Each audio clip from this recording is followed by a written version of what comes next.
Welcome, ladies and gentlemen, to the State Police exhibit here at the New York State Fair. I now draw your attention to the portable dive tank as we proudly present our scuba demonstration. All right, good afternoon. How's everybody doing? All right, we're awake anyway, right? All right, welcome to the State Police exhibit here at the Great New York State Fair, Day 3. All right, who's been here before? Who came to the fair? Who came to the fair yesterday or the day before? How many days do you actually come?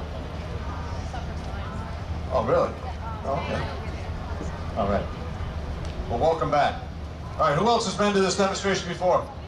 Or at least the State Police exhibit. All right, well, welcome back. We are the underwater recovery team for the New York State Police. We cover the entire state, the upward state north of New York State, or New York City and Long Island. What we're going to do for you here today is we're going to give you a little bit of information, a little demonstration of what we do on our team. We are a public safety dive team.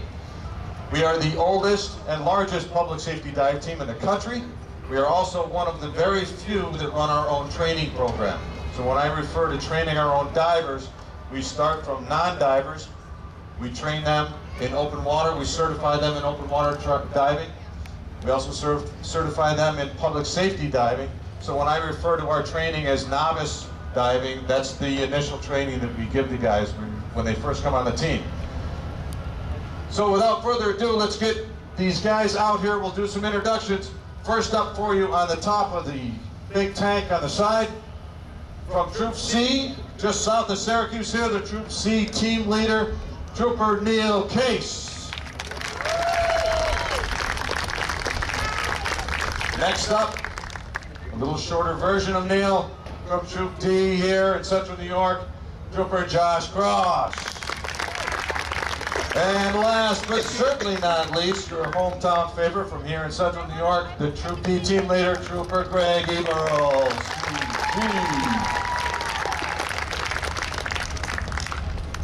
Now up in the booth we have our sound booth, our sound man, Trooper Brian DeRochi. Stick your hand out here, Brian. Let's see where you are. There you go.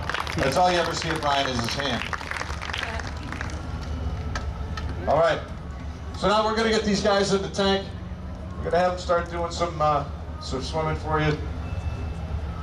Start demonstrating some of our techniques and what we do and what we teach these guys in novice training. So let's get them geared up there. Let's get them in the water. All right. You guys ready to go? Yes? We got one? We got two thumbs? Hey. No. No, get out of that stuff. You said get suited up. Yeah. Yeah, I think that's a little too easy. You guys have been here for a couple days. What do you say we get them dressed at the bottom of the tank this time, huh? Underwater? Yeah. Yeah, let's do that. That's a better idea. Yeah, let's throw that gear in the tank. Let's do it at the bottom. All right. You guys have been whining for a couple days. We'll make this a little more difficult on you. All right. Let's get them in. All right. The gear's going to sink to the bottom. We're going to get them dressed at the bottom. These guys train to do this all the time in novice school. They should be able to do it blindfolded. All right. You guys ready? No. Mask 2. Mask 2. Get him in there. Yeah. Yeah. He doesn't see that well on top of the water. I'll be honest with you. So it should really make a big difference to him. All right, get him in there. All right. Now, Josh has been on the team since 2015, so he's one of our newest members on the team. Neil, on the other case, get it? Neil Case. Came on the team in 2007, so he's been around a little bit longer. He's a little bit older. So who do we think is going to win this contest and get dressed underwater? Who's going to back Josh Cross? Who out here is going to back Josh? I don't know about that. How about Neil? Who's behind Neil back there? All right, there we go. All right, let's get these guys rolling, get them in the water. All right, you guys got to help me start them up and get them in the water out here. Let's give them a countdown. Ready? You guys ready up there? Give me a thumbs up. All right, let's give them a countdown. Ready? 3, 2, 1, go!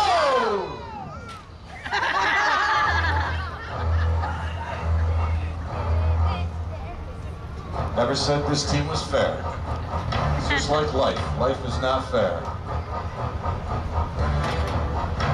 All right, Neil had a little head start. Josh is making the comeback. He's sprinkling. All the buckles must be buckled. All the snaps are snapped. All the belts are done. When you're done, there we go. We got a winner. Neil Case to win. All right, well done. Now what these guys are going to do, give you a little demonstration about what we teach them in open water training. How many scuba divers do we have certified out here today? Let me show of hands. Be certified, a couple guys up here. All right, this is a little bit of what you guys go through in open water training. However, these guys who go through novice training for the state police, it's an 8-week course. It's like Navy dive training. There's a lot of stress involved. There's a lot of blacked out mask work. Right? By the time these guys get done working underwater, they can do it blindfolded, backwards, upside down, and what have you. What they're going to show you now is some buoyancy control. Neutral buoyancy is what you want to obtain when you're a diver. It makes it easiest to swim through the water. You're not dragging along the bottom. You're not floating to the surface. So these guys will stay right in the middle of the water column as long as you want to. Now, when we do our search patterns, however, where's everything we're looking for? We're actually doing a job down there. Where's everything? Sitting on the bottom in the mud, right? So most of these guys are dragging through the mud to do their job. But this is neutral buoyancy. The other thing they're going to show you here is mask clearing techniques. That's simply taking their mask off. Sometimes that gets knocked off underwater. We run into all sorts of things down here at the bottom of the lakes and rivers. Shopping carts, trees, re-rod, things like that. What they'll do is they'll put the mask back on their face. They'll hold the top of the mask to their forehead, tip the bottom out a little bit, exhale through their nose, and the water will drain right out of their mask. They'll be able to continue with their dive. Train all of our guys to fix all their problems at the bottom because we're diving up to 100 and 135 feet, and sometimes we can't just come to the surface and fix any problem we have. They have to fix it at the bottom. Next thing they're going to show you is a regulator retrieval.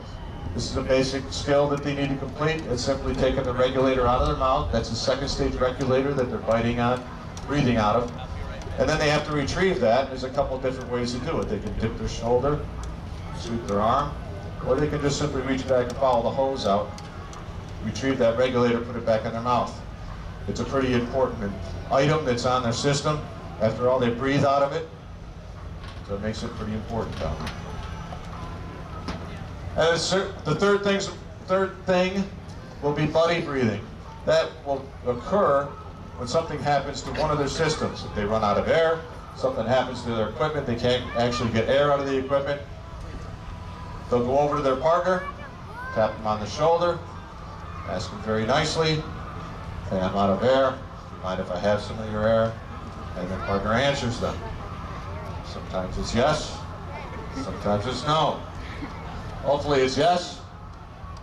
And they both breathe off of the same system until they can get to the surface without a trouble and they can afford to dive safely and both of them come back. Now, they propel themselves through the water by the use of those fins. However, we do have some equipment that helps them out with that, and that's called DPVs. Now, a DPV is a diver propulsion vehicle. That's what Trooper Ebro is handing them up top right there. These are battery operated. They work underwater. These guys can take this and propel themselves through the water.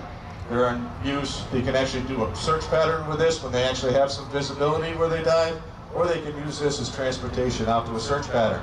The search pattern may be 300 or 400 yards offshore. They can grab one of these, take them out to the search pattern, and clip it off. They do their search. When they get done, they ride it back in. It keeps them from using a lot of extra energy and a lot of extra air unnecessarily. Now, don't try this at home. These guys are professionals. They've been training on these for years. I heard them working this out before they started this program. They said if they go head on to each other, they're both going to veer to the left.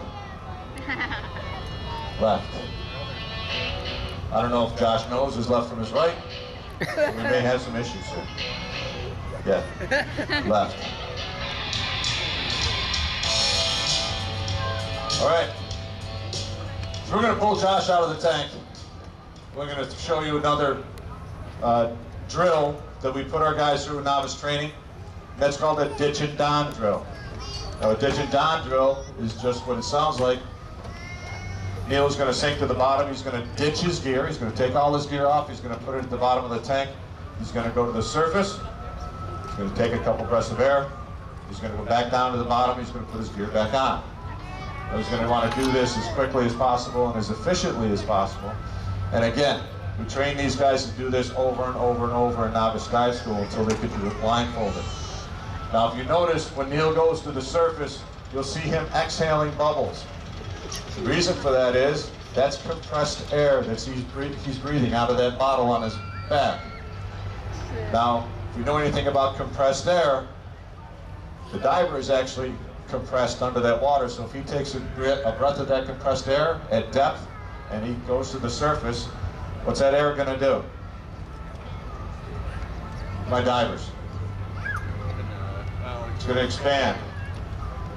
It does it in a balloon. It actually does it in your lungs. So if he were to take a breath of air at the bottom and go to the surface and hold his breath, that air would expand to a point where it actually blow a hole in his lungs and cause what we call an overexpansion injury, which is extremely bad medical condition. It could actually kill you, and it could happen in a very shallow pool such as this tank.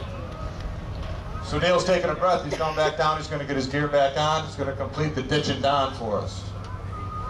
Every buckle buckled, every strap put it back together where it's supposed to be. He places his mask, and he'll be done. There it is, just like that. All right, well done. Now, who was paying attention a couple of months ago when they had a soccer team trapped in a cave down Thailand? Just about everybody paid attention to that, right? Who followed that rescue pretty well? I know I followed it pretty closely for certain reasons. Now, what we're going to do here is we're going to give you a little demonstration on what those rescuers may have had to go through and did have to go through. Hopefully it gives you an idea. That cave, and certain portions of it, was pretty restricted. Now, when we go through restricted areas like this, overhead conditions, we have to wear certain equipment, and we have to do certain things, and it'll show you why we do some of these drills that we showed you at the beginning of the show. Now, you can see Josh is in the water. He's got his cave equipment on. He's wearing a helmet. There's a reason for that, because there's a roof over his head in that cave system.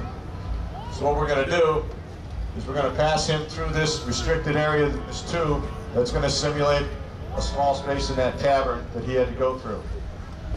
Now, there's a certain way he's going to do this.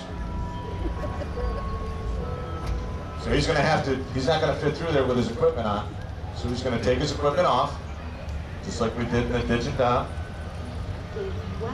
He's going to hold it out in front of him, because he's going to want to take that equipment with him, because he needs to breathe off of that, right?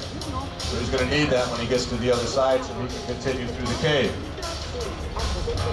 So you can see him pass it through in front of him. He's still breathing off of his system. There's also a reason why I picked Josh to do this part of the demonstration. As you can see, he's the only guy who can fit through that too. I've been telling you, more salads, man.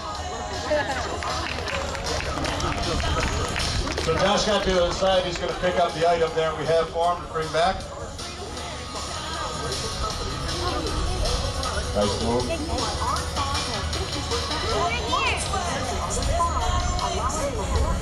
You see how he's kicking through that with his knees bent, his fins up in the air? All he does is a little flick with his ankles to move his fins. That's called a cave kick. And what that does is it keeps his fins up off the bottom of the cave and off the sides. It propels him, but it also keeps him from digging up a lot of sediment and things in the air and in the water around him, so he keeps his visibility so that he can see. So he's back through. He's going to put his gear back on, and he completed. And he's completed his task. Well done. Now, they actually rescued all 12 kids from that cave system, including the soccer coach, but there was one tragic incident Everybody know what that is? They actually lost a diver. One of the Thailand Navy SEALs lost his life. He actually drowned in one of the cave systems he was in, which reminds us of just how hazardous this dive duty is.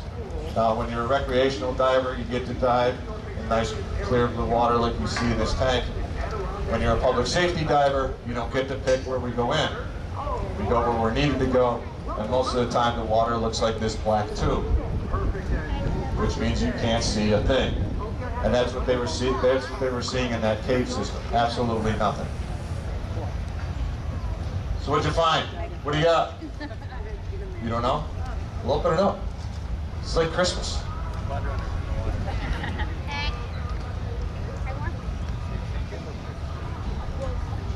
The top comes off kind of hard. Hey, all right. You got a banana. Hey, it's lunch. That's how you stay so tense. You can get through that too. Now, as I said, our novice dive training is 8 weeks long. Now, we start with members from the team, or members from the field. They can put in to be on the team. We pick the best candidates in a week-long selection process. You could get out to eat, you know. I mean, it's. Well, you're good. All right. So we pick the best candidates into our 8-week school. Like I said, we train them in open water diving. We certify them in open water diving. We certify them in public safety diving. That means dry suit use, full face mask, surface supplied air, hull searches, things of that nature that we do in public safety diving. At the end of their 8 weeks, they're joining their troop team out in the field. There are 8 troop teams across the state with 8 divers on each team. So with full strength, we have 65 divers across the state. That makes us the largest team in the country. We are also equipped with swiftwater rescue boats, such as our airboat over here you can take a look at. Swiftwater Zodiacs. We do get called out to all sorts of water emergencies. We're not just an underwater recovery team, but we do. You guys are having a little bit too much fun out here, I will say. So we do have other expanded duties other than just underwater recovery. We had 4 different teams deployed last week during the flooding situations down in Binghamton and out east in out west in the Finger Lakes. So we have a lot of responsibilities. We attend to a lot of calls during the year, upwards over 400 calls every year, and we dive almost 2,000 individual dives. So these guys are very busy. They're also very good at what they do. And what we're going to do next is we're going to recover this ATV. Now, an ATV is a little bit heavier than just a package that Josh actually picked up off the bottom. Anybody have an ATV out here? How much does it weigh? 500 pounds? 500-600 pounds? Okay. How we're going to pick that up off the bottom is by use of a lift bag. Now what we're going to do is use a little bit different equipment. This is surface supplied equipment, surface supplied air. So far we've been using SCUBA. SCUBA is an acronym, stands for what? Self-contained underwater breathing apparatus, right, which means everything is contained. They take everything with them. Well, in this case, this is surface supplied air. We have a compressor trailer out back that's sending air into this orange box over here. It comes out the other side through a regulator, and out the other side it's going to go through this yellow hose. That's Greg's umbilical. Neil is his tender. We're going to put his helmet on up top. This is called hatting the diver. So once we get his hat on, or the helmet, we'll get him in the water. Now this helmet, as you can see right here, weighs about 33 to 34 pounds. And once you connect the umbilical and some of the other things that are hooked onto it, it's more like 40 to 45 pounds that's on his head. So once we get him up and ready to go, we want to get him in the water as soon as we can. We also have communications with him.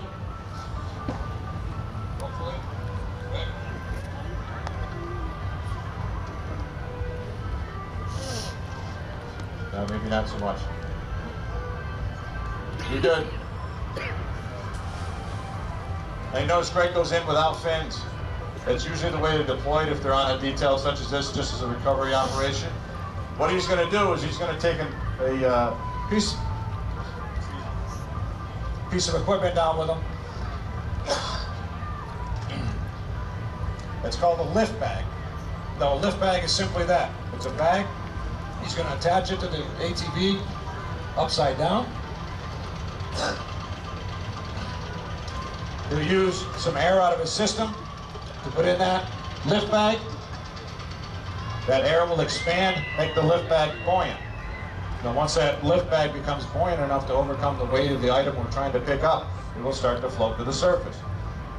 Now, what he's going to want to do is put just enough air in that to get it started off the bottom, because as it gets closer to the surface, that air is going to what? Expand. We learned that earlier. So there it is. We float that heavy ATV to the surface. Well done. All right. Then we pull that to shore and hand it off to the investigator, whether it be stolen or just an accident. This also works in any type of item, heavy item we might have to pick off the bottom. It might be a safe, could be a car, ATVs, truck, boats, anything you might want to lift off the bottom. We just keep adding lift bags to it until it overcomes the weight. Now Greg's got one more demonstration of air expansion. He's going to show you from the bottom. Let's see how this works. Pressure's on, let's go.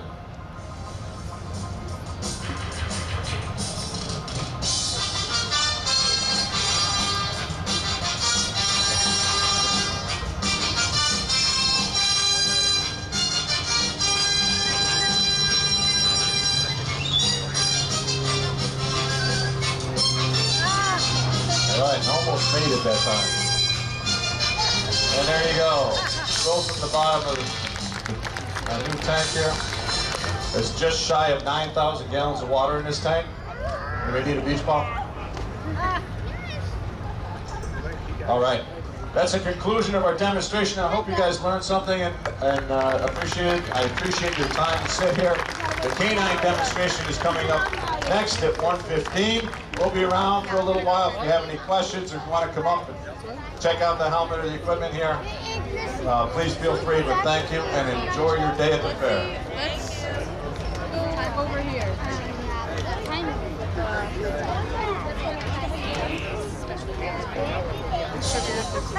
You specialize.